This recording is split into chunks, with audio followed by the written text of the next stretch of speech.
दो नौजवान साथी हमारे, उनकी गाड़ी डूब गई, रोड डूबकर उनकी मौत हो गई।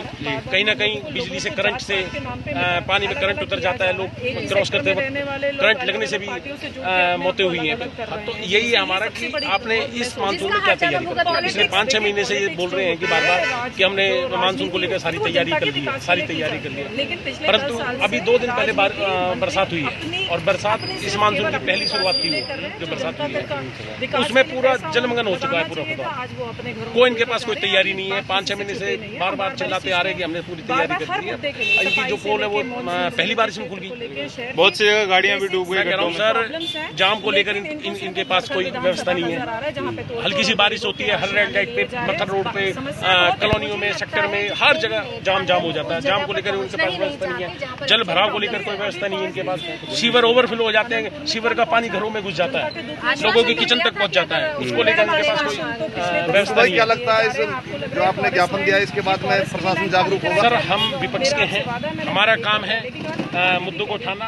हमने आज डीसी साहब को बताई भी सारी बातें, ज्ञापन भी सौंपा और उनसे यही पूछा है कि क्या हर साल जो होता है, जो जान माल का नुकसान होता है, जो कई हजारों करोड़ रुपए का बरसात में जो हमारी सीवर ना होने की वजह से सड़कें टूटती रहती हैं, क्या उनको लेके आपने कोई कदम उठाए मानसून से? तो उन्होंने कहा है कि आप हमें ज्ञापन दीजिए, तैयारी कर रखी है, पर मुझे ऐसा लगता है कि 2 दिन पहले जो बरसात हुई है उसमें सारी पोल प्रशासन को और सरकार। रिंकू जी, अगर देखा जाए तो आज का जो बड़ा मैटर है जो फिलहाल चल रहा है वो अनंतपुर गांव का चल रहा है, उसको लेकर तोड़फोड़ की जा रही है, जो कि 700 साल पुराना गांव है और बहुत से लोग उठकर भी आ रहे हैं। उसके बारे में क्या कहना चाहिए? अनंतपुर ऐतिहासिक गांव है की व्यवस्था करना, और इन्होंने अनंतपुर नहीं पूरे फरदाद में हाहाकार मचा रखा है।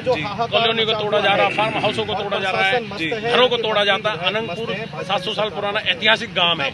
दिल्ली के गांवों की उत्पत्ति भी अनंतपुर गांव से हो रखी है और आज अनंतपुर के अंदर भी उन्होंने चोरी चलाया, घर तोड़े, दुकानें तोड़ी हैं। जो जिनका मालिकाना हक है, जिनके बाप दादा सब वहीं रहे और ये कहते हैं कि आप अवैध बैठे हो। सुप्रीम कोर्ट का बहाना ले रखा है, अपने दुश्मन जो उनके दुश्मन है उनके जबरदस्ती घर तोड़वाए जा रहे हैं, एक साजिश के तहत, एक षड्यंत्र के तहत। 13 तारीख को महापंचायत का आयोजन किया गया, क्या कुछ फैसला हुआ? सर, 13 तारीख को आप देख रहे हैं लाखों आदमी इस पंचायत के अंदर पहुंचेंगे। आज अनंतपुर बात गुर्जर समाज की नहीं है, बात 36 बिरादरी की, 36 बिरादरी की, और इस पंचायत में 36 बिरादरी के लोग शामिल हैं, क्योंकि किसी एक जाति का नुकसान नहीं कर रही है, ये 36 की 36 बिरादरियों का नुकसान कर रही है। हर कॉलोनी का भी सुनने में आया 4 दिन पहले कि सेक्टर 9 जो बाईपास है, जो पिछले वो भी 100 साल से 100 साल से कई करोड़ रुपए उन्होंने अपनी बिल्डिंगों में लगाया हुआ है, उनको भी तोड़ने का नोटिस दे दिया है, जबकि वो सरकार के किसी प्रोजेक्ट में उनकी अपनी रजिस्ट्रियाँ हैं, पुरानी रजिस्ट्रियाँ उनके पास, और आज बता रहे हैं कि 8 तारीख से 18 तारीख को भी तो उन्होंने उजाड़ने का काम कर रखा है। भी अनाउंसमेंट कर दी गई है, बिल्कुल अनाउंसमेंट कर दी है, पर मैं बता रहा हूँ उन्होंने उजाड़ने का काम किया है। और परंतु आज फरदाद नहीं पूरा देश जाग चुका है और जागरूक हो चुका है। अब इनका समय इस देश से भगाने का अब जनता डिसीजन लेगी और आने वाले समय में जो ये एक क्रांति बनकर उभरेगी। आप देख रहे हैं सड़कों पे लोग आने वाले हैं और ये जूता चप्पलों से पिटेंगे, आप ये नोट कर लें। आप जो व्यवस्थाएं नगर निगम दे सकता है, क्या कहना चाहेंगे? आज डीसी साहब के पास आप ज्ञापन देने के लिए पहुंची हैं, आज क्या लग रहा है आश्वासन आपका लिया जाएगा, स्वीकार करा जाएगा? देखिए, आपको भी किसी इंजन की सरकार है, अधिकारी भी इन्हीं के कहने पर काम कर रहे हैं। इन लोगों को जनता की सुध लेने के लिए कोई भी बीजेपी का मंत्री नहीं है, सिर्फ ये इलेक्शन के टाइम पे आपको सड़कों पे नजर आते हैं, जनता के बीच में नजर आते हैं। उसके बाद इनको किसी चीज की परवाह नहीं है, किसी की जान जाए, किसी का हो जाए। आपको पता है पिछली बार भी अंडरपास में कितने बड़ा हादसा हुआ, किसी के परिवार का कोई सदस्य चला जाता है, लेकिन भारतीय जनता पार्टी को उसका कोई फर्क नहीं पड़ता। हर बार इनके इतने कैंडिडेट्स बने हुए हैं, कोई ग्रीवेंस कमेटी के नाम पे, कोई जिलाध्यक्ष के नाम पे। अगर एक भी बंदा ईमानदारी से काम करना चाहे ना, तो फरीदाबाद की ये हालत ना होती जो इन लोगों ने कर रही है। आपके पास इतने मुद्दे थे, बेसिक मुद्दे इतने थे कि बीके अस्पताल की हालत देखो, कोई सरकारी स्कूल नहीं खोले जा रहे, कोई अच्छे अस्पताल नहीं खोले जा रहे। तो इन सब मुद्दों से हटकर इन्होंने सिर्फ ये देखा है कि अब हमें अपने प्रोजेक्ट्स कहाँ लाने हैं। जो फॉरेस्ट लैंड खाली करवाई जा रही है, ये सिर्फ इनके नए प्रोजेक्ट्स की शुरुआत है। आने वाला टाइम आपको क्या लग रहा है, फॉरेस्ट लैंड हटाने से, खाली करवाने से, लोगों को बेघर करने से क्या ये उसको फॉरेस्ट में तब्दील करने वाले हैं? नहीं सर, ये एक नए प्रोजेक्ट लाने वाले 3-4 साल में। और अगर जनता अभी भी नहीं जागती हम लोगों के साथ, विपक्ष के साथ, देखो विपक्ष अगर नहीं आता तो कहते हैं विपक्ष नहीं है, विपक्ष आता है मुद्दे उठाता है तो ये कहते हैं राजनीति करते हैं।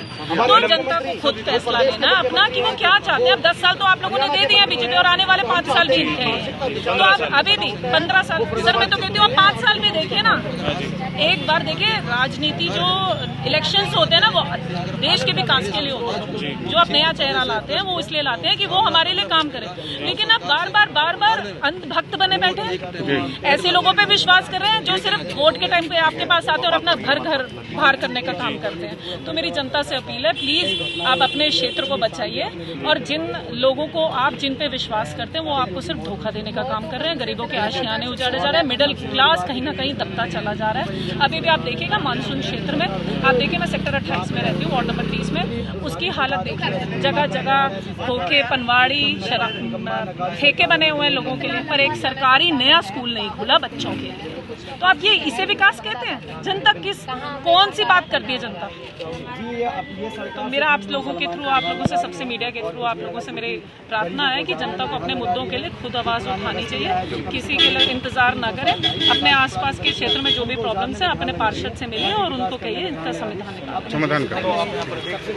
तो फरीदाबाद हमारे सामने विजेंद्र मावी जी हैं, इनसे बात करेंगे। सर नमस्कार। सर क्या कहेंगे, आज पहुंचे हैं ज्ञापन देने के लिए और क्या आश्वासन मिला सर? आज कांग्रेस पार्टी के सभी रिंकू भाई ने, हमने जो सभी कांग्रेसी कार्यकर्ताओं ने मिलकर डीजी साहब को ज्ञापन दिया, और ज्ञापन दिया है कि आज जो MCF जो अभी तो छोटी सी बारिश हुई, जो मानसून आया है, और आज ही पूरे क्षेत्र के अंदर जल भरा हो रहा है। आप किसी भी सीवर लाइन के जो ढक्कन होते हैं उन पे मेरे हिसाब से 50% ओपन नहीं है।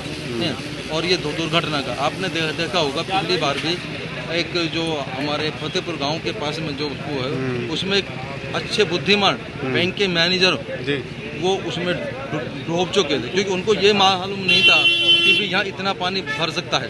तो ये कारण था हमारी MCF का 200 करोड़ का घोटाला करने में माहिर है।